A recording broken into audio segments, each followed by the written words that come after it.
It was on a fog-laced October morning when I found myself once again summoned to 21B Baker Street, not by telegram or formal inquiry, but by the curious intensity of my old friend's voice crackling over the telephone line.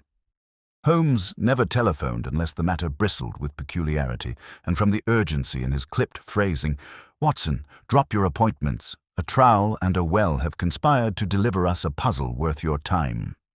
I sensed that the day's ordinary rhythm had vanished. Within the hour, I was seated across from Holmes, who, even in the dimness of a rain-dampened parlor, retained the look of a man whose mind moved 3 steps ahead of the world. He was poring over a small parcel wrapped in linen and tied with twine, set upon the breakfast table like some exotic fruit. A faint smell of damp earth hovered around it. "A human phalange," Holmes said almost cheerfully as I looked on. "A finger bone. Quite right.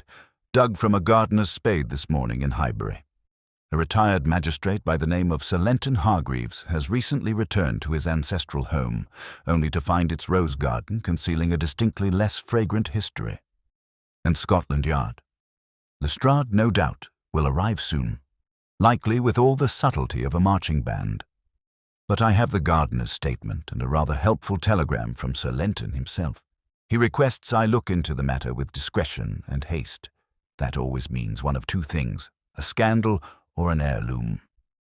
Holmes stood, flicked the window latch shut, and turned toward the fire. "It is not every day, Watson, that a well-long dry yields a human hand." The carriage ride to Hargreaves' house was, as ever, filled with Holmes's sporadic mutterings and tobacco-thick musings. I had long since learned to interpret his silences as calculations and his restless tapping against the cane as the signs of a theory under construction. "Notice the specificity," he said, breaking the quiet. "A single hand, neatly removed.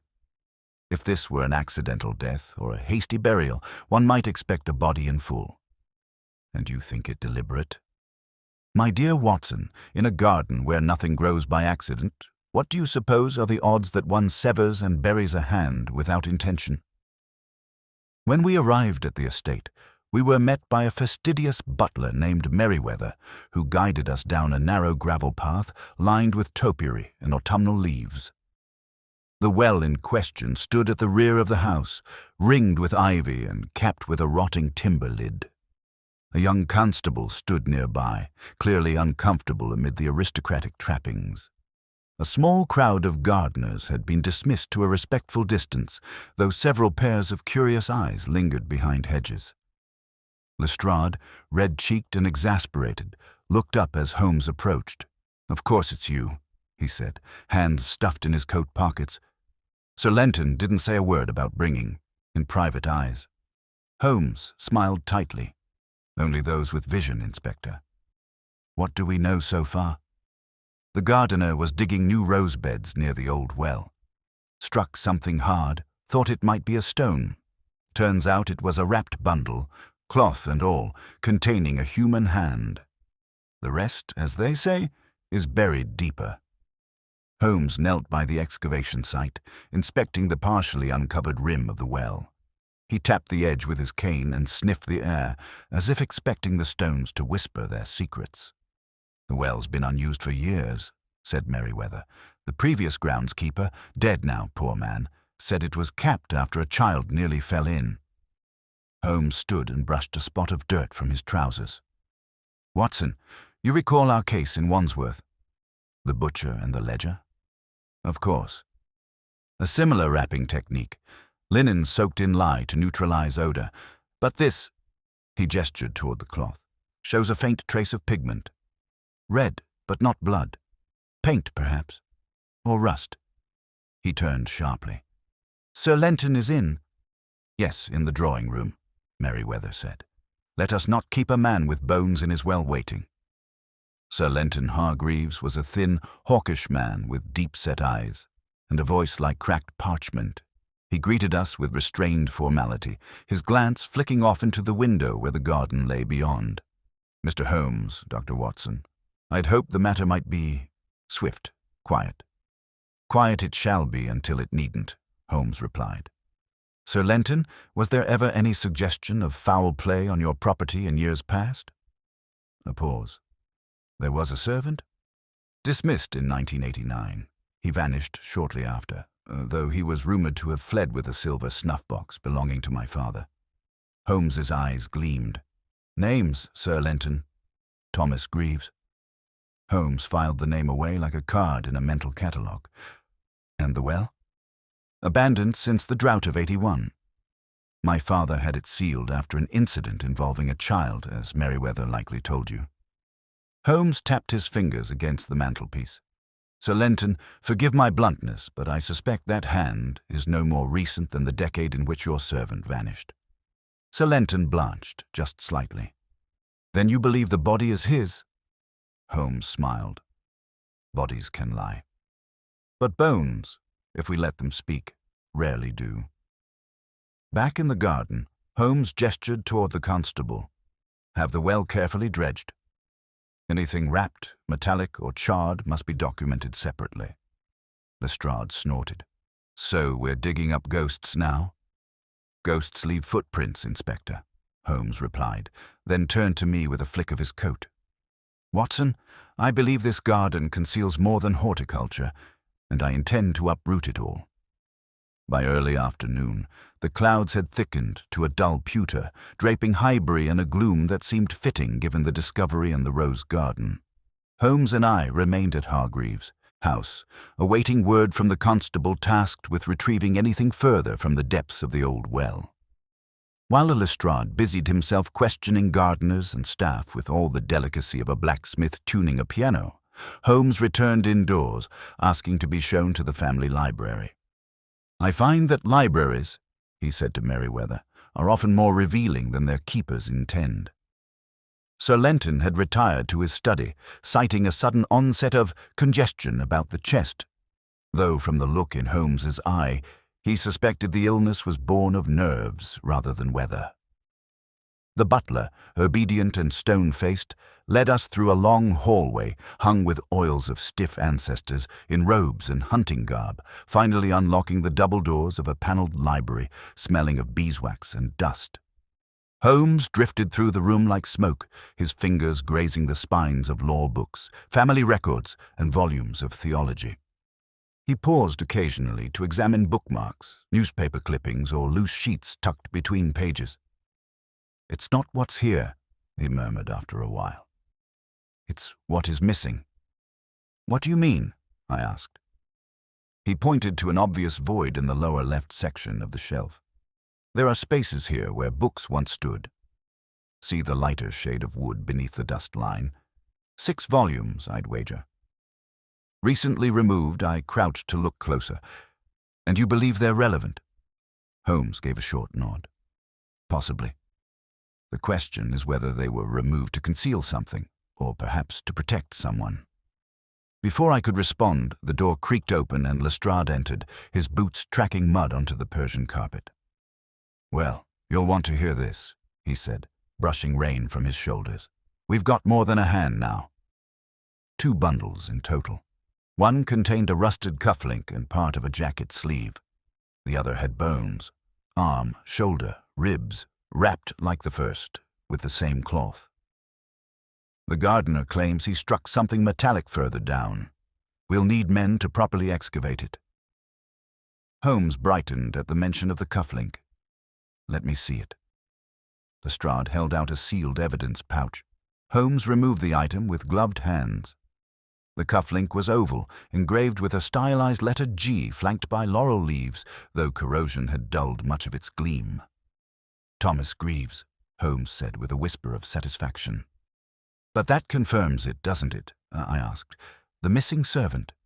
He must have died here, perhaps murdered after the theft. Holmes shook his head. My dear Watson, the presence of Greaves' cufflink does not equate to the presence of Greaves himself. In fact, I would say its presence, without more, is far too convenient. Lestrade frowned. You're saying it's a plant? Possibly. Or a deliberate misdirection. We must speak to someone who knew Greaves personally. Someone with memories not filtered through Sir Lenton's convenient omissions. We were directed to the village of Highbury Fold, a mile and a half from the estate, where the retired housekeeper, Mrs. Cranley, now lived in a modest brick cottage with lace-curtained windows and a cat that hissed at Holmes on sight. She was a compact woman with greying hair pinned in a no-nonsense bun, and though her manner was cautious at first, she warmed considerably when Holmes praised her scones and remembered to ask after her arthritis. "Thomas Greaves," she said, settling into a creaky armchair. "Oh, yes, I remember him well. Bright boy, always polite, though not without pride. He wasn't the sort to take second helpings unless invited, but he had a temper, make no mistake. Never violent, mind you, just wounded easily." "And do you believe he was capable of theft?" Holmes asked. She hesitated. "No, not without reason, and certainly not to the point of vanishing altogether. I always said something was off about that business. Sir Lenton, well, he was different then. This was after his wife died. He took to drinking a little. Would dismiss a man for breathing the wrong way." I scribbled notes as she continued. There were whispers, nothing I could prove, but I recall the gardener back then, old Mr. Hillier, saying he saw Sir Lenton and Thomas arguing by the rose garden one evening. Said there was shouting and something about betrayal. Did Mr. Hillier tell anyone else? Only me, and that was years ago. He passed in 1893, poor soul. Holmes leaned forward. "Tell me, Mrs. Cranley, do you know if Sir Lenton left the estate at any point after Thomas disappeared?" Her brow furrowed. "He did, come to think of it. Took a long trip to Vienna. Gone for nearly 8 months, I believe. Left suddenly, too. No explanation. Just up and went. That," Holmes said, rising, "is the first truth we've heard all day." On our return to the estate, Holmes grew quiet, retreating once again into that peculiar mental chamber where logic and speculation cohabited. I had seen him in this state before, part trance, part revelation. "Watson," he said abruptly, as the carriage neared the iron gates, "doesn't it strike you as strange that a man would flee his own home for nearly a year following the unexplained disappearance of a servant?" "I suppose so. But grief, shame, or guilt. And guilt, my dear fellow, is not merely a state of mind. It is a state of motion. Men who carry guilt cannot sit still." As we stepped onto the gravel drive, a servant rushed toward us from the house. "Begging your pardon, Mr. Holmes, Sir Lenton's taken ill."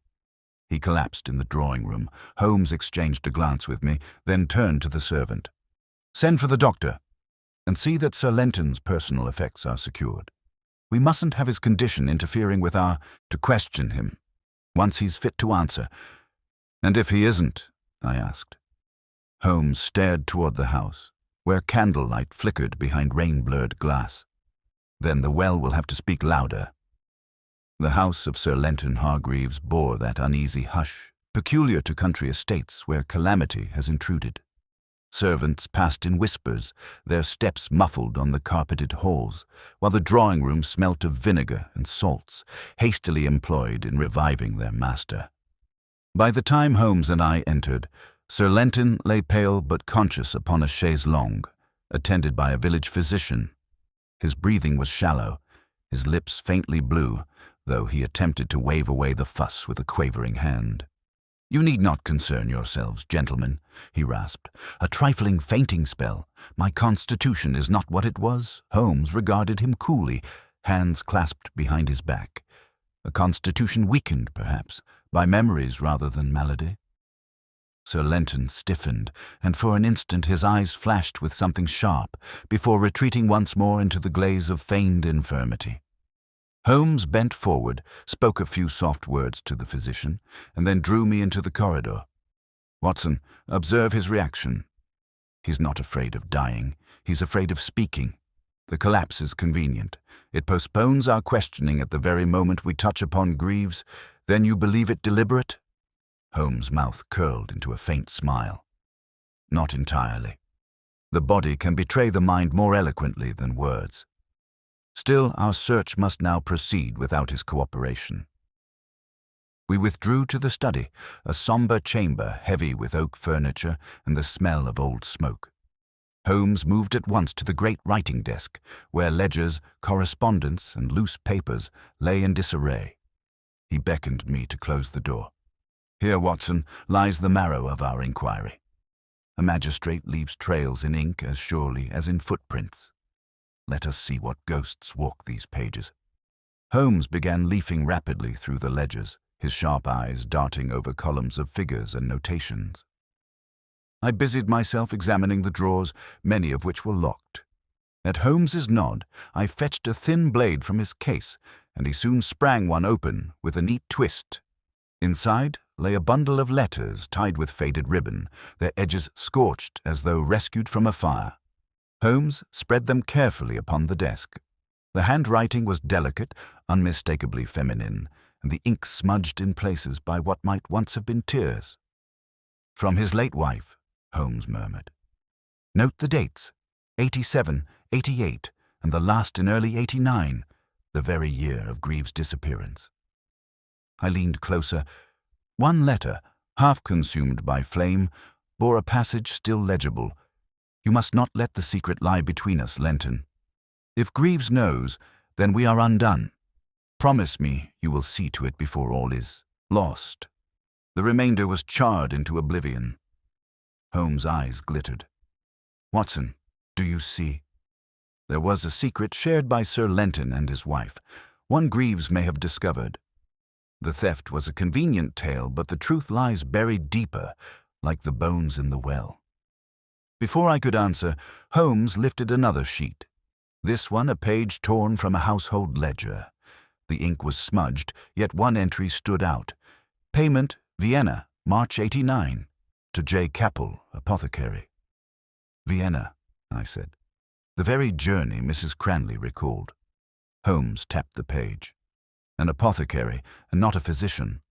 What need had a grieving magistrate of alchemical services abroad? Unless he sought substances not easily procured in London, he leaned back in his chair, steepling his fingers. "Watson, consider. A servant disappears. A hand is severed and entombed. A magistrate flees to Vienna, and somewhere between, a wife pleads in letters about a secret Greaves may have uncovered. This is no mere domestic quarrel."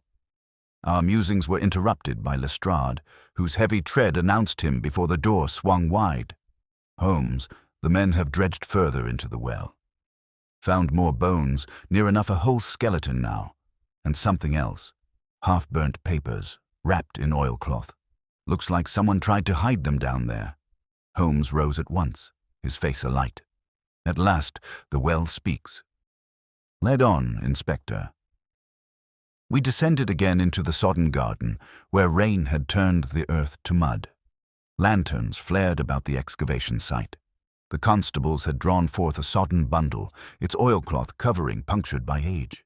Holmes crouched beside it, unwrapping with care until fragments of paper lay revealed. Some were indecipherable, but others still bore inked lines. "Watson, bring your light closer." I obeyed, holding my lantern steady as Holmes examined the fragments.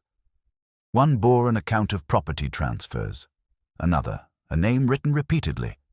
"Edward Vale, Edward Vale." Holmes' eyes narrowed. "Vale.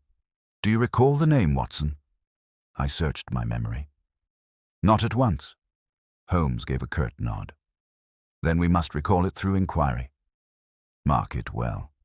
This Vale may be the hinge on which the case turns." Lestrade, meanwhile, peered over Holmes's shoulder with his usual mixture of impatience and bafflement.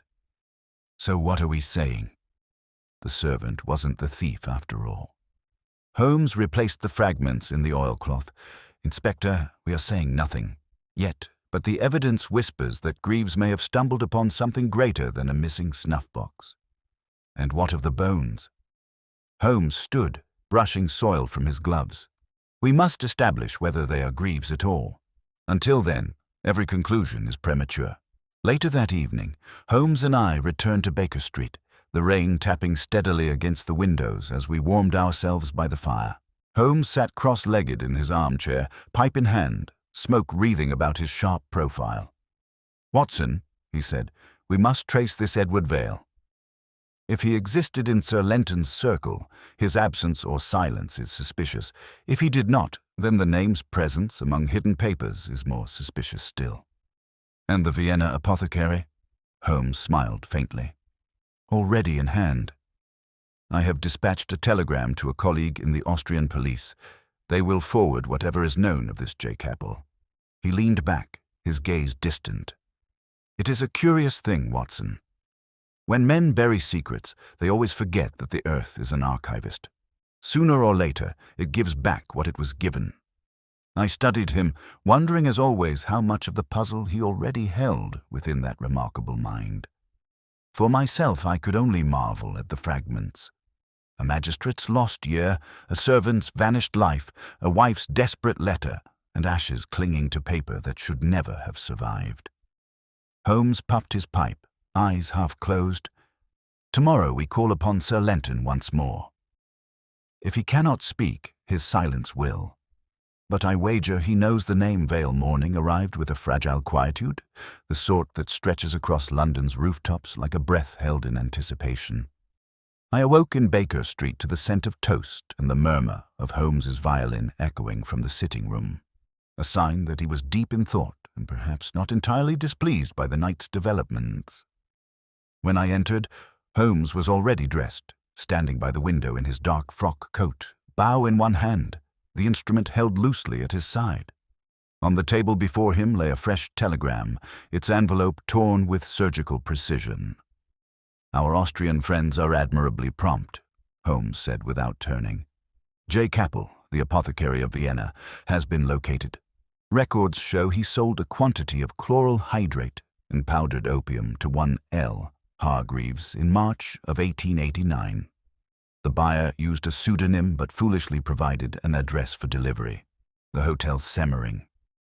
An Englishman in Vienna during a scandalous disappearance at home.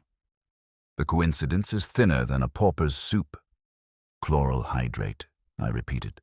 Surely a sedative. Yes, and in sufficient quantities. Fatal, or capable of rendering a man helpless. It confirms the possibility that Sir Lenton required something more than medicine while abroad. The question is, for whom? He turned sharply, eyes bright. But the telegram is not this morning's only intrigue. I've traced the name Edward Vale. He gestured to the cluttered writing table, where several volumes and newspapers lay open. A discreet inquiry through the Morning Post archives yielded results. Edward Vale was once a junior barrister attached to the Temple Courts.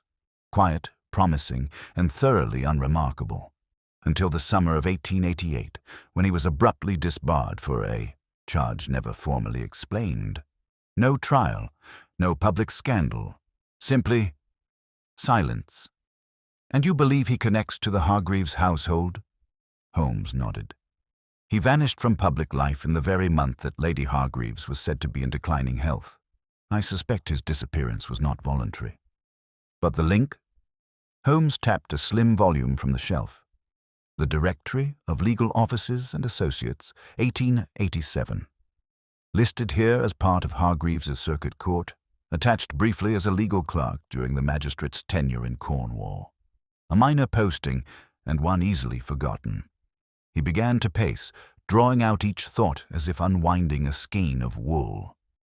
Imagine, Watson. A barrister of modest talent and ambition finds himself in the orbit of an influential man's household. A household under stress, a dying wife, a secret of such gravity that she writes frantic letters. A servant grieves, trusted by the mistress and observant enough to sense something amiss. A young clerk who vanishes without a trace. And now the name appears in burned papers at the bottom of a well, I said slowly. Holmes turned to me, triumphant. Exactly.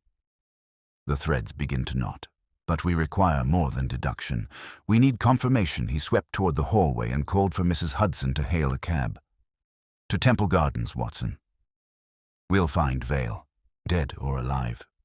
The chambers where Vale had once resided were now occupied by a commercial solicitor, a sallow-faced man who remembered Vale only vaguely. Tall chap, thinning hair, never spoke much. Left rather suddenly, as I recall. Paid 3 months in advance, then vanished before the second was up. Did he mention where he was going? Holmes asked. The man shrugged. only that he'd taken a post in the north. Never saw him again. Never heard of him either. We spent the remainder of the morning chasing whispers. An old tailor who'd made Vale's coats but hadn't seen him in over 30 years. A barmaid at the Swan and Horn who remembered a quiet drinker by that name, though she couldn't swear it was the same man.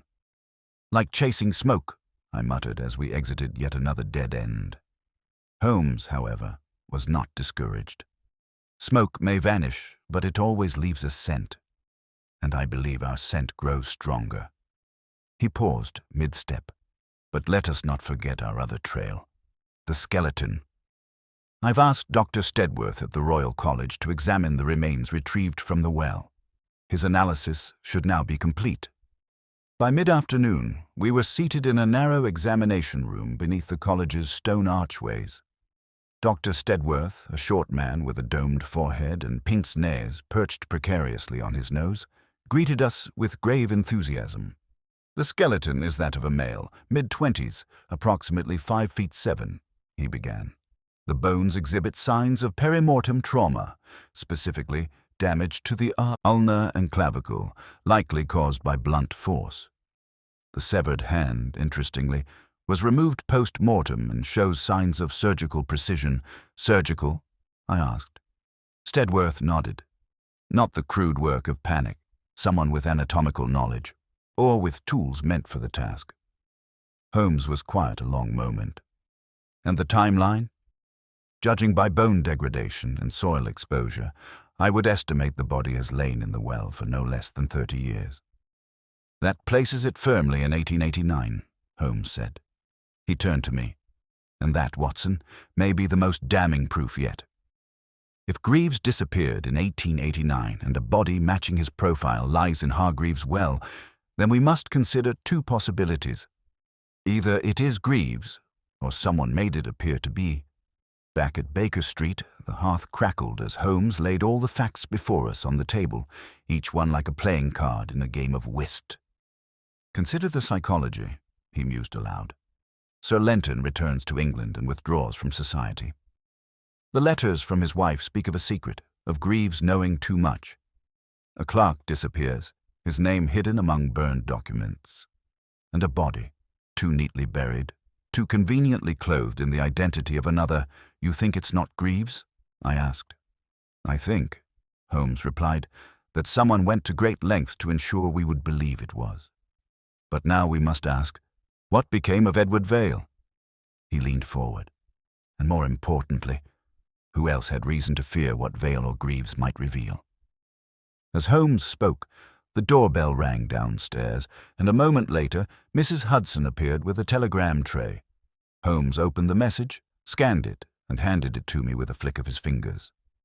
"From Lestrade. Sir Lenton is conscious. Request your presence. Urgent. Mentioned name." Vale Holmes smiled grimly. "Watson, the bones have stirred the living. Let us go hear what Sir Lenton has finally decided to confess." The carriage to Highbury was brisk and silent, save for the creaking of the leather straps and the muffled clatter of hooves over cobblestone. Holmes, as ever when the game turned inward, folded into a meditative state, fingers templed before him, his eyes fixed on a point beyond the carriage walls. I refrained from speaking. The telegram from Lestrade, curt but urgent, crackled in my coat pocket like a fuse waiting for ignition. At Hargreaves' house, we were met at the door not by Merryweather, but by a nervous young maid, who whispered that Sir Lenton was seated in the study, alone, and had dismissed both physician and butler. The house felt different, less like a manor, and more like a stage waiting for the curtain to fall. "He has asked for no one but you, Mr. Holmes," the girl added. "He said it must be said while he still has breath." Holmes nodded gravely and motioned for me to follow. The study was darkened, its curtains drawn, against the afternoon sun. A single lamp burned near the fireplace, casting long fingers of light across the room. Sir Lenton sat upright in the high-backed chair that had once seemed too imposing for his slender frame. Now he looked every bit the part of a man fraying at the seams, his face hollow, hands trembling slightly over a folded handkerchief. "Close the door," he said hoarsely. We obeyed, and Holmes took the seat opposite him, leaving me to stand by the hearth, notebook in hand. "I've thought long about what to say," Sir Lenton began, "and longer still about whether I should say it. But the bones in the garden have robbed me of silence." He reached for a glass of water, took a sip, and drew a steadying breath. "Edward Vale was not just a clerk. He was my wife's cousin. Illegitimate, yes, but blood all the same. When he came into our lives in '87, I believed it was a kindness to offer him placement in my court circuit. It pleased my wife, and at the time, well, anything that lifted her spirits was welcome." Holmes offered no interruption. The silence between sentences hung heavy. But Vale was not content with clerking. He fancied himself more than he was, cleverer, bolder. I soon realized he'd taken to studying our affairs with a cynic's eye. My marriage was strained. Eleanor and I had suffered through a stillbirth and a year of declining health. She retreated to letters, to confessions. I withdrew into my work. Sir Lenton paused, fingers gripping the chair's arm. "Then Vale found something," he continued. "I never learned what precisely. Perhaps it was the household finances. Perhaps it was something in Eleanor's letters. She was not discreet with her drawers. But he confronted me, said I was unfit, said I'd betrayed both her and the crown. He intended to expose me." "What was his price?" Holmes asked quietly.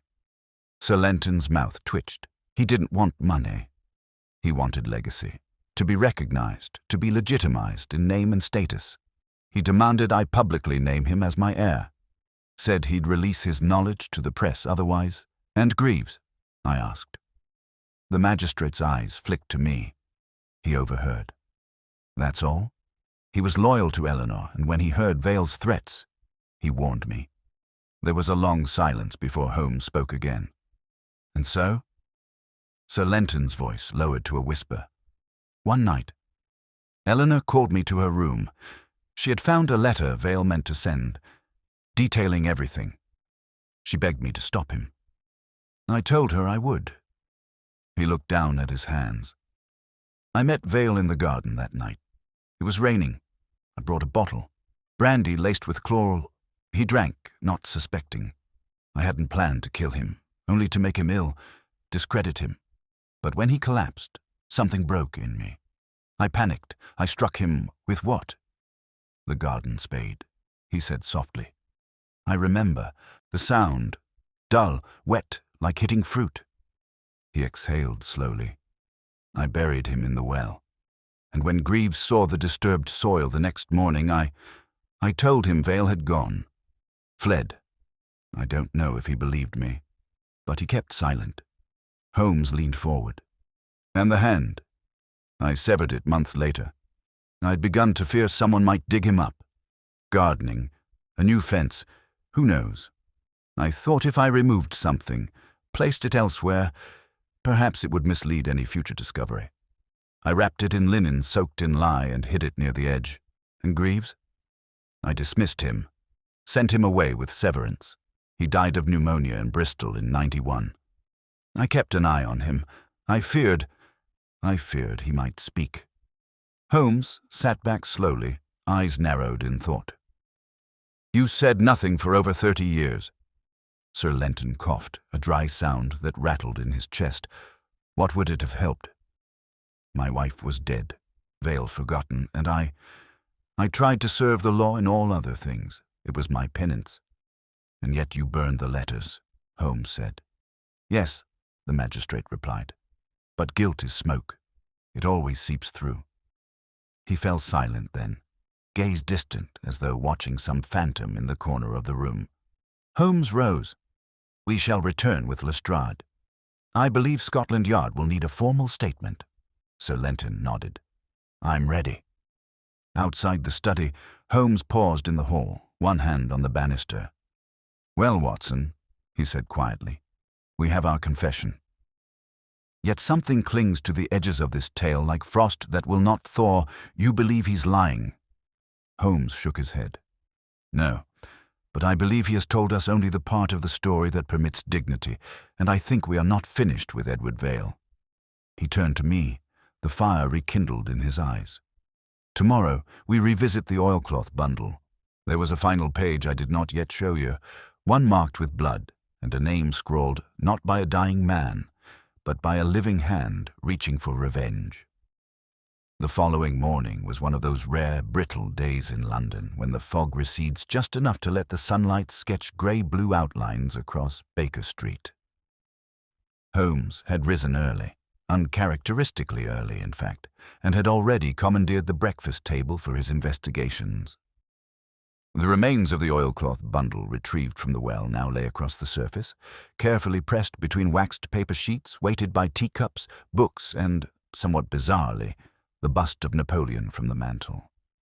"Good morning, Watson," Holmes said without looking up, his magnifying glass poised above a scrap of parchment, its edge burned and its lettering smudged in places with water or time, or something far more human. "You mentioned a page I had not seen," I said as I poured my tea. He tapped one corner of the spread documents. "Here." This sheet was folded twice, hidden deeper within the cloth than the others. At first glance, it appeared water-damaged and illegible, but see, along the inner crease, there's ink that bled between the folds. I spent an hour with my reagents and a borrowed infrared lens from Bart's. I bent down. The text was faint, but visible now. A few lines only, scrawled in a different hand from the legal documents. "If I die, know this, he was not alone. The truth lies not in Lenton, but in the one who hides behind his robes." Holmes looked up at me sharply. "Note the phrasing. Behind his robes. Not beside, not above. Behind. Suggesting proximity and subordination. A colleague? A clerk? Someone in the judiciary," I ventured. Holmes nodded slowly. "Indeed. Someone within Lenton's professional orbit, not necessarily his household. But the crucial detail is the first line, 'If I die.' This is no last gasp from a dying man. This is a message penned in anticipation. A safeguard. And who is he in the letter? That, Holmes said, rising, is what we must discover before Lestrade convinces himself that a dying man's confession solves all ills." We arrived at Scotland Yard that afternoon, where Lestrade greeted us with an expression of equal parts satisfaction and exhaustion. "Well, you'll be pleased to know Sir Lenton has given a full written statement. Confessed to the murder of Edward Vale, the concealment, the tampering. His solicitor was apoplectic. And yet," Holmes said coolly, "you've filed no formal charges." Lestrade scratched the back of his neck. "He's a sick man, Holmes. The doctor doesn't think he'll see Christmas. What would you have me do? Drag him into court on a stretcher? I would have you investigate the murder as if it were not a confession, but a corpse," Holmes said. "For in truth, we may not yet know who truly killed Edward Vale." Lestrade's eyebrows lifted. "What are you on about now?" Holmes produced the page from his coat, encased in waxed film. "This. A letter Vale wrote, likely before the night of his death. It names no killer, but implies another. Someone more dangerous, more hidden." Lestrade examined it, frowning. "Could be anything." "Could be," Holmes agreed, "but the phrase 'behind his robes' is damning. I propose we examine the records from Hargreaves' final year as a sitting magistrate. Specifically, his correspondence and appointments," Lestrade sighed. "You want me to dig up 30-year-old court rosters?" "No," Holmes said with a thin smile. "I want you to let me do it." With special permission and Holmes's considerable influence, we gained access to the archives of the Central Criminal Court. There, beneath layers of dust and silence, we sifted through docket books and official communications, searching for patterns rather than names. Holmes, ever the tireless hunter, made quick work of it. By the time evening fell, he had narrowed our attention to a cluster of entries from the spring of 1888 to early 1889. One name recurred with subtle persistence: Bartholomew Ingram, a senior court clerk assigned to Hargreaves during that period. He's listed on nearly every sensitive case, Holmes said. Fraud, extortion, blackmail, all quietly dismissed or settled. And, remarkably, he resigns without explanation in June of '89. That's barely 3 months after Vale's disappearance. Precisely. And where is he now? Holmes pulled a card from his coat. Retired. Lives in Kensington. I took the liberty of sending a message this morning. You were quite confident we'd be needing him. Holmes shrugged. I have never been fond of confessions that arrive too late to be questioned. We found Bartholomew Ingram ensconced in a handsome row house, its walls lined with dark walnut bookcases and its air tinged with the faint scent of pipe tobacco and camphor. He greeted us politely, his face deeply lined and his hair white, though his eyes were sharp. I confess I was surprised to hear from you, Mr. Holmes, he said, motioning us to a pair of armchairs.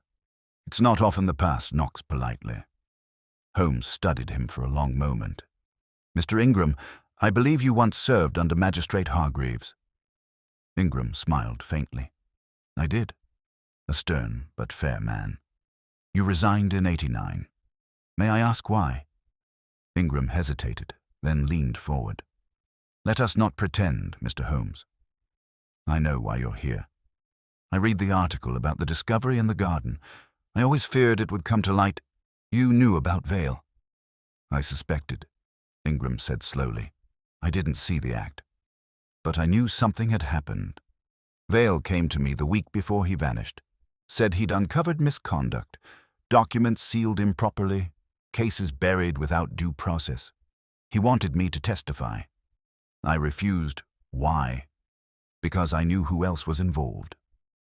Not just Hargreaves, a prosecutor by the name of Elwood, ruthless, ambitious, and well-connected. Vale had letters implicating him, threats, coercion, even payments from known criminals. He thought he could bring them down. Holmes's voice was low. And then he vanished. Ingram nodded. After that, I resigned, quietly. It was cowardice, but also self-preservation. Elwood disappeared too, transferred to the colonies under a different name. He had friends in the Home Office. Holmes glanced at me. And you never spoke? I kept Vale's letter, Ingram said. I couldn't destroy it. But I couldn't act either. He rose, stepped to a locked cabinet, and returned with a yellowing envelope. Holmes took it reverently, opened it, and read. When he finished, he looked up. This confirms it. Elwood was the greater serpent, and Vale was prepared to strike him. Hargreaves may have wielded the spade, but I suspect he did so under pressure, perhaps even fear. Ingram's voice was dry. No man fears the guilty as much as the one who helped them. As we returned to Baker Street under the gaslight glow of the late hour, Holmes was silent, the letter clutched in his gloved hand. The shape of the truth is forming, he said at last. But now we must ask, did Sir Lenton act alone that night? Or was he merely the last link in a chain forged by a far crueler hand? He looked to me with quiet intensity. Tomorrow we go to the colonies. Not in body, but in records. If Elwood changed his name, we'll find where he buried his own past.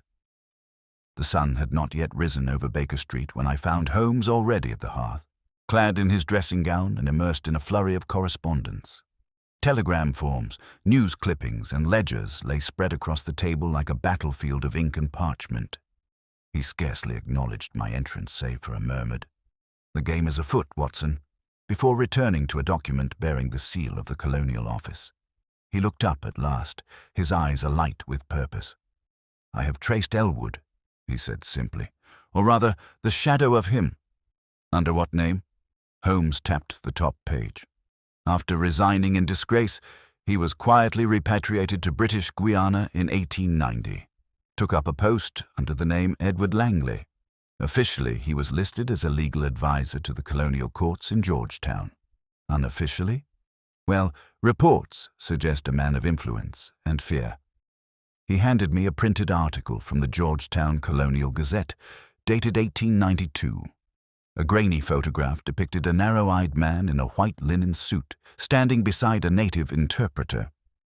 "Note the cane," Holmes said. An ivory handle with a serpent head. The same style mentioned in Vale's hidden letter. Then it's him. Unquestionably. I read on. The article alluded to Langley's role in quelling judicial confusion during a spate of plantation disputes, though no details were provided. A later paragraph noted his sudden departure in 1896, citing health reasons and relocation to Natal in South Africa. He keeps slipping, I murmured, like oil through fingers. Indeed, Holmes said, but even oil leaves residue. I have sent inquiries to my contacts in both colonies. I expect we shall know by tomorrow whether our man continued his pattern abroad. He paced the room, pausing by the window. I do not believe Elwood stopped with Vale. Men like him, men who rule by coercion, leave behind more than whispers. They leave patterns. Later that day, we met Lestrade at Scotland Yard. He greeted us with a suspicious glance. More colonial ghosts, Holmes. The Yard is losing interest in chasing men who vanished before Queen Victoria's Golden Jubilee. And yet, Holmes replied, this colonial ghost engineered the silencing of a barrister, manipulated a magistrate into murder, and absconded with impunity through half the empire. Lestrade grunted. Well, unless he shows up with blood on his cuffs in Surrey, I doubt I'll get budget to chase him. I'm not asking you to, Holmes said coolly. Only that you keep your pen ready when we return with the ink. Lestrade sighed. What have you got? Holmes produced the copies of colonial postings. Edward Langley served as legal advisor in British Guiana, then again in Natal. In both posts, irregularities in land disputes and judicial procedures coincide with his arrival. Lestrade read through them, brow furrowing. And you think Vale found proof that Elwood, Langley, was part of a network? I think Vale discovered that Elwood had falsified judicial outcomes for financial gain, perhaps in tandem with foreign investors. And when Vale confronted Lenton about it, Elwood decided to silence him. Lestrade shook his head. But there's nobody for Elwood. No crime scene, and Hargreaves already confessed. Confession, Inspector, is not exoneration for others, Holmes said. We may yet prove that Lenton was manipulated, goaded into an act he would not have committed alone. He leaned forward, voice low. What if Elwood threatened Eleanor Hargreaves? What if the secret Vale uncovered implicated not just Lenton's honor, but his wife's safety? The motive becomes not just pride, but protection, Lestrade considered that. Then we'd need proof he threatened her. Holmes smiled thinly. That I intend to find. By dusk, another telegram arrived. This one from Holmes' contact in Natal. Langley had indeed been stationed in Pietermaritzburg between 1896 and 1899. There, he had briefly advised on a land rights tribunal involving diamond prospecting disputes. Once again, allegations of irregular accounting followed him. No charges were ever filed. He disappeared again in 1899. A second telegram, this one from Georgetown, bore more chilling news. A pattern of 4 suspicious deaths, 2 local magistrates, 1 court clerk, and a native translator, had occurred during Langley's tenure. All were deemed accidental or natural causes, but one detail stood out. In each case, Holmes read aloud, the victims had met with Langley within 48 hours of their demise. And yet he left unscathed. Holmes exhaled. Because he never used his name twice. Elwood became Langley, who may yet have become someone else again. By midnight, we were deep in the records of shipping manifests from South Africa. Holmes, bleary-eyed but tireless, cross-referenced each departure from Durban between 1899 and 1900. Here, he said at last, pointing. A passenger listed as Edmund L. Grant, booked to return to England. No occupation listed. But compare the handwriting on the passenger form, looped descender on the G, sharp tilt on the L. Held it beside Elwood's original legal correspondence. A match, I said. Holmes nodded. Edmund L. Grant disembarked in Southampton in April of 1900, and then he vanishes again. But if he's here, somewhere in England, Then he must believe the past is buried. Holmes's voice dropped. We must make him understand. Bones do not remain buried. Not forever. 2 days later, a break came. Unexpected and in the form of a letter delivered to Baker Street. It was unsigned and penned in tight, meticulous script. I know who Langley is. I have seen him. He walks the halls of the Royal Society, dressed in English titles, but he carries old sins in his smile. If you seek the truth, ask for the guest lecturer on comparative colonial law. He wears a serpent on his cane. Holmes read the note twice, then smiled grimly. Watson, tomorrow we attend a lecture. The rain returned to London on the morning of the lecture, sluicing down the windows of Baker Street with rhythmic persistence, as though the city itself wished to wash away the sins Holmes and I now pursued. Holmes, however, was undeterred. He moved with quiet precision, his suit pressed, his gloves immaculate, and in his coat pocket a small vial of ink and an envelope addressed to Inspector Lestrade, sealed, stamped, and marked to be opened if I do not return by midnight. A touch dramatic, don't you think? I asked as I adjusted my collar. Holmes gave a dry smile. If a man capable of silencing magistrates and fleeing empires has indeed returned to London under a new name, then drama may prove prudent, Watson. The Royal Society's lecture hall was a neoclassical affair of marble columns and ivory balconies, where gentlemen in pressed coats and stiff collars mingled in quiet conversation. The subject of the day's address was innocuous enough: the evolving jurisprudence of the empire, from colonial courts to common law harmonization. But the speaker was our true interest. We took seats near the rear. Holmes, as always, chose a position that afforded both observation and egress.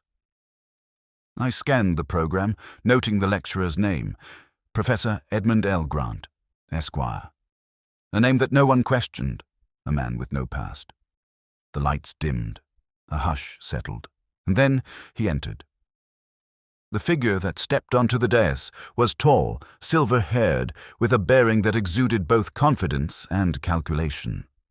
His jaw was square, his expression composed, but it was the cane that confirmed everything. Gripped lightly in his left hand, it gleamed beneath the gaslight, polished ebony, crowned with an ivory serpent's head, its mouth open in a silent hiss. Holmes leaned toward me. He hasn't changed much, he murmured. A few wrinkles, a touch of silver, but that is the same face that walked away from Georgetown, Peter Maritzburg, and, if I am right, Highbury. Grant began to speak. His voice was rich, polished by years of performance, and his lecture, if one could ignore its author, was both insightful and persuasive. He spoke of legal mechanisms in colonial territories, of linguistic barriers, and of judicial consolidation. The audience nodded approvingly. Yet Holmes watched not the lecture, but the man. His eyes fixed on the slight pauses, the careful phrasing, the occasional flick of Grant's fingers along the cane's head. He is controlling his tempo, Holmes whispered. This is no mere speech. It is a performance laced with defense. Does he suspect? Not yet. But he is always suspecting. A man like him trusts no one. After the lecture, the hall opened into a reception in the adjoining salon. Gentlemen gathered in small clusters, discussing points of law, sipping sherry, and praising Grant's intellect. Holmes and I remained by the book display, pretending to examine a volume on colonial jurisprudence. At last, Grant passed near enough for Holmes to intercept him. Professor Grant, Holmes said smoothly. A fascinating lecture. May I introduce myself? Sherlock Holmes. And this is my colleague, Dr. Watson. Grant extended a hand, the serpent-headed cane now tucked under his arm. Mr. Holmes, he said with a faint smile, I have, of course, read of your work, though I confess I never imagined myself the subject of your investigations. Nor would I imagine you should, Holmes replied, unless, of course, you have something to hide. Grant's smile faltered. Just for a moment. We all have pasts, Mr. Holmes. Some of us simply prefer not to be judged by our geography. A fair sentiment, Holmes said. Still, I wonder, how many names must a man bear before he forgets which one is true? Grant's eyes darkened, but he did not respond. Instead, he offered a stiff nod and turned toward the refreshments.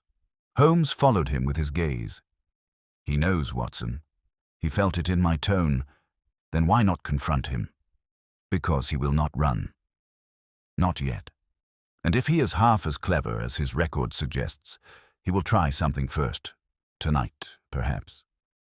We returned to Baker Street, but Holmes did not sit or rest. He paced, deep in thought. Consider, Watson, this man has fled every inquiry. Killed, perhaps, in the service of silence. Now he returns, cloaked in reputation, standing at lecterns with the same cane he used to cow judges in the colonies. He has power again. Exactly. And that makes him dangerous. Holmes moved to his desk and retrieved a folded sheet. This is a list of guests from tonight's reception. Several of them hold positions in the inner temple, and one, Lord Godfrey Trask, is rumored to be lobbying for Grant's appointment as a circuit court advisor. I blinked. So he's positioning himself back into the judiciary? Holmes nodded grimly, which is why we must act swiftly. But not without proof. I need him to speak. Watson, to confess or reveal himself, and how do you propose we provoke a man like that? Holmes tapped the envelope he had earlier addressed to Lestrade. We lay a trap. But first, I must remind the serpent of a voice he thought buried. He opened a small velvet box. Inside lay a silver snuff-box. Veils, Holmes said, recovered from the well, cleaned and restored. We placed this in Grant's path, with a note, just one line he scribbled with his pen. I remember Edward Vale. Do you? That evening, Holmes sent a young messenger to the Royal Society's guest quarters with the box and note. Then we waited, across the street, concealed in a hired cab, watching the curtained windows above. 10 minutes passed. 15. Then, a silhouette in the window, a figure recoiling. The blinds snapped shut. 5 minutes later, the building's side door opened. Grant emerged into the alley, moving quickly, glancing over his shoulder. Holmes tensed beside me. Follow him, he said, and do not lose sight. I shall intercept him at the turn on Brook Lane. We split, flanking the silent streets of Westminster like shadows. As I trailed Grant, I could see his pace quicken. His coat flared. The cane tapped irregularly against the corbels. He was not simply walking. He was fleeing something unseen, something long buried. He turned into Brook Lane, and Holmes was waiting. Going somewhere, Professor? Holmes asked, stepping into his path. Grant stopped, chest heaving. You sent it, he said hoarsely. The box. Yes, Holmes replied. It belonged to the man whose death you arranged. Tell me, Mr. Elwood, what did Vale threaten to reveal? Grant said nothing. His grip tightened on the cane. You're cornered, Holmes said. You can attempt to vanish again, but it won't matter. Your name is known. Your record is in motion. For the first time, the mask cracked. You have no proof, Grant hissed. No, Holmes smiled. Then I shall let Scotland Yard decide. Lestrade has your name, your travels, your deaths. Even the original court documents Vale smuggled, recovered from a clerk in Natal who feared for his own life. Grant froze, and Holmes said almost gently, It's over. The arrest of Professor Edmund L. Grant, formerly known as Edward Elwood, occurred with less spectacle than one might expect for a man who had traversed continents under assumed names and left a trail of corpses and suppressed truths behind him. Lestrade, summoned by Holmes's prior telegram, arrived in a black police carriage moments after Grant's confrontation on Brook Lane. With his usual brisk professionalism, he clapped the man in handcuffs and read the charges aloud in the rain. Under suspicion of conspiracy, judicial fraud, obstruction of justice, and suspected involvement in the death of Edward Vale. Holmes said nothing as Grant was led into the carriage, but I saw the faint tightening of his jaw, the kind of tension he reserved not for triumph, but for battles half won. Back at Baker Street that night, Holmes removed his overcoat in silence and returned to his armchair, hands steepled, eyes half-lidded. "He won't talk," he said finally. "No confession. None. He maintains that he is Edmund Grant, that he has never visited the colonies, that the names Elwood, Langley, and Vale mean nothing to him. But we've traced every step. Documents, witnesses, photographs." Holmes gave a mirthless chuckle. "And yet without an unimpeachable link, an unbroken chain from Edward Elwood to Professor Grant, we have only strong inference. Circumstantial, Lestrade calls it, surely the cane, the snuff-box, the telegrams. Meaningless without provenance. The cane is fashionable, the snuff-box could have been planted, and the telegrams, while revealing, are not conclusive." He stood suddenly and moved to the window, gazing out at the slick streets below. "We need one thing more, a signature, a single, irrefutable mark that ties Grant to Elwood and to Vale," I thought for a moment. The ledger, Lenton's desk. There was handwriting on the legal documents Vale saved. If we could match Grant's handwriting to Elwood's official correspondence. Holmes turned sharply. "Yes, the colonial dispatches. The legal briefs filed in Guyana and Natal. If we find those originals, we can prove continuity. And there is one place where all empire-based legal correspondence is archived, the India Office Library." "Precisely, including satellite colonial documentation transferred there, post-Boer War. We'll go in the morning." The following day dawned bleak and cold, a fitting match for the austere grandeur of the India Office building in Whitehall. We were granted access by Holmes's credentials and the assistance of an enthusiastic young archivist named Willoughby, who was only too delighted to assist in unearthing old colonial files. We began with British Guiana. 2 hours of searching yielded a thick, leather-bound register from the Court of Georgetown, dated 1890 to 1893. Holmes handled it with reverence, turning each page delicately, scanning for signatures. "There," he murmured, tapping the lower corner of a page marked Dispute 14, B, Land Misappropriation, Upper Demerara. The name was scrawled in black ink, curling and elegant. E. Elwood, Court Advisor. He removed a magnifying lens and studied it closely. Looped capital E, slanted crossbars on the L's, a backwards flick at the end of the D. "Now," he said, turning to Willoughby, "can you fetch a registry for Peter Maritzburg, circa 1897 to 1899. "Right away, Mr. Holmes." While we waited, Holmes retrieved from his coat pocket a torn page we had long safeguarded, the one Vale had hidden, the one marked with smudged blood and that fatal name. The same hand had written it. The pen strokes were tremulous, but the peculiarities of Elwood's writing persisted. The serpent in his signature had not changed stripes. Willoughby returned with the South African volume. Holmes found the entry he sought under a case concerning tribal land leases and noted the same quirks. "We have it," he said. 3 signatures across 3 continents, each with identical penmanship, and now we confront the serpent in his cage. At Scotland Yard, Grant sat in a holding room, composed, unflinching. The serpent cane had been confiscated, but he retained the air of a man certain of survival. Holmes entered alone. I watched through the pane of glass. Grant looked up, a faint smile on his lips. "Come to try again, Mr. Holmes." Holmes didn't answer at first. He removed a folder from under his arm and placed 3 sheets of parchment upon the table, side by side. "British Guiana, Natal." "England," Holmes said evenly. 3 postings. One man, Grant, did not look down. Holmes waited a beat. "These signatures," he continued, "are preserved originals, untouched by corruption. We have witnesses to their entry. I also have a sworn affidavit from a retired magistrate in Natal who remembers you, both as Langley and as Elwood." Still, Grant remained silent. Holmes leaned in slightly. "You see, the Empire forgets little. It misfiles, misplaces, but it rarely forgets. You left a trail even when you thought you were erasing one." Only then did Grant lower his gaze to the pages. His silence was not denial. It was recognition. Holmes rose.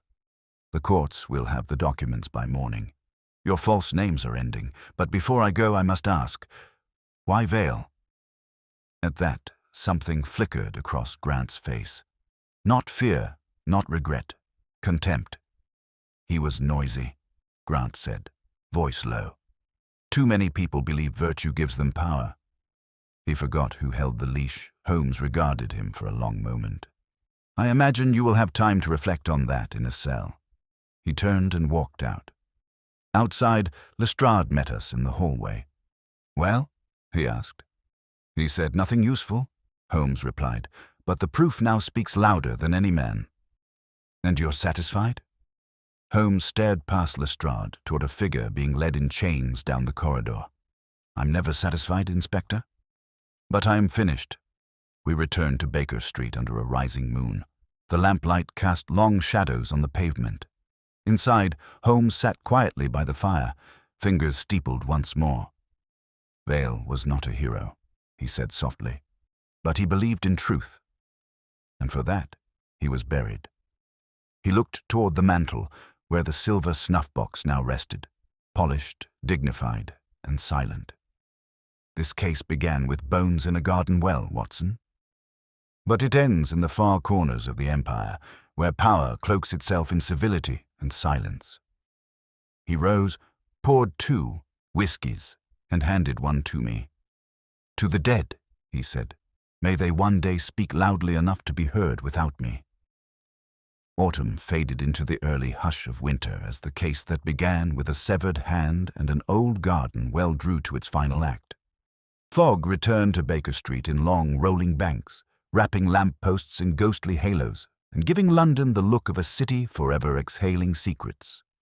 Inside our sitting room, Holmes remained quieter than usual, not in idleness, but in contemplation, a mood he reserved for matters which touched the human spirit more than the intellect.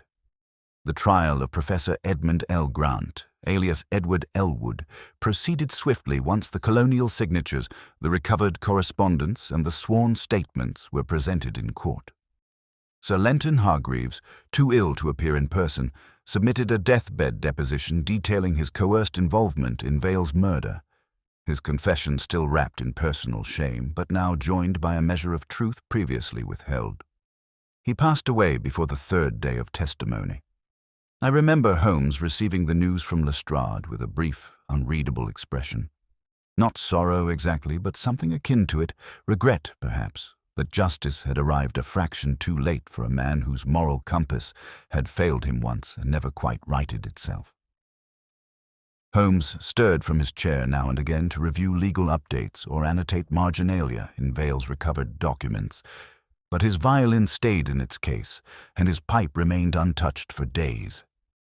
It was not weariness that gripped him. It was something colder, quieter, and far more difficult to name.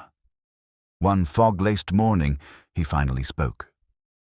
"Watson," he said, eyes still fixed on the fire, "have you ever considered how much of history lies buried beneath the convenience of forgetting?" I lowered my newspaper. "I suppose many truths are never unearthed." He nodded. "And when they are usually inconvenient." I said nothing, sensing he would continue. "We call it closure when we name a criminal and assign guilt, when we see justice done, or at least approximated. But Vale's death, his silence, was not simply a matter of one man's ambition or another's cowardice. It was permitted, encouraged even, by a structure that rewards the suppression of discomfort, that applauds the well-tended garden without ever asking what fertilized the roses. Do you mean the courts? The empire. Holmes turned to me then, his gaze sharp. I mean people, Watson. Institutions are only as blind as the men who serve them, and far too many men find comfort in not looking. He rose and moved to the window, watching the fog drift across the rooftops like the trailing hem of a forgotten truth. A week later, we attended a private interment at Highbury, where a simple plaque had been erected near the rose garden. At Holmes's urging, the body, confirmed to be Edward, Vale, was buried in consecrated ground, a small gesture granted posthumously through the petitioning of a magistrate sympathetic to the facts. The plaque bore no grand epitaph, only his name and the year of his birth and death. But beside it, beneath the soil, Holmes arranged to have a sealed metal tube placed, a copy of Vale's final letter, the recovered documents, and a transcript of Lenton's confession. "He was silenced once," Holmes said as we stood beside the grave, "but let the truth lie here with him. Not hidden, merely patient." The wind stirred the hedge nearby. A robin chirped once and was gone. Back in London, Holmes received word that Grant had been sentenced to 20 years in Dartmoor, with no chance of parole. It was a strange verdict for a man once poised to lecture the highest echelons of law, but Holmes did not mark it with triumph. Instead, he passed the evening reading from Pliny the Elder, making no comment until well past midnight. At last, he closed the book and looked at me. "Do you recall what he said when I confronted him?" "Virtue gives men power," he mocked. He believed it foolish. He failed to see that virtue, though less immediate, outlives the cleverness of men like him. "Do you think Vale would have taken comfort in this outcome?" "No," Holmes said, "but he would have known he was right. And sometimes, Watson, that is the closest thing to peace the dead are afforded." A few days later, a curious letter arrived. No signature, no return address, only a sheet of fine stationery and a line of neat handwriting. "Truth, once buried, does not die. It waits." Holmes read it once and set it aside without comment. But I noticed he tucked it into the corner of his journal that evening, carefully pressed between 2 blank pages. Later, as I prepared to leave for the night, he called after me. "Watson?" "Yes?" "Do not underestimate the weight of forgotten things. What we uncover, what we choose to leave buried, they shape us more than we dare admit." I nodded, understanding more than I once would have. The fire crackled in the hearth. The rain had returned outside, tapping on the windows like a memory long withheld. The case of the bones in the garden well had ended. Not in clean resolution, but in the kind of truth that changes a man slowly, like the turning of the seasons. And as we each retreated to our quarters that night, I could not help but feel that some wells, once opened, never truly close again.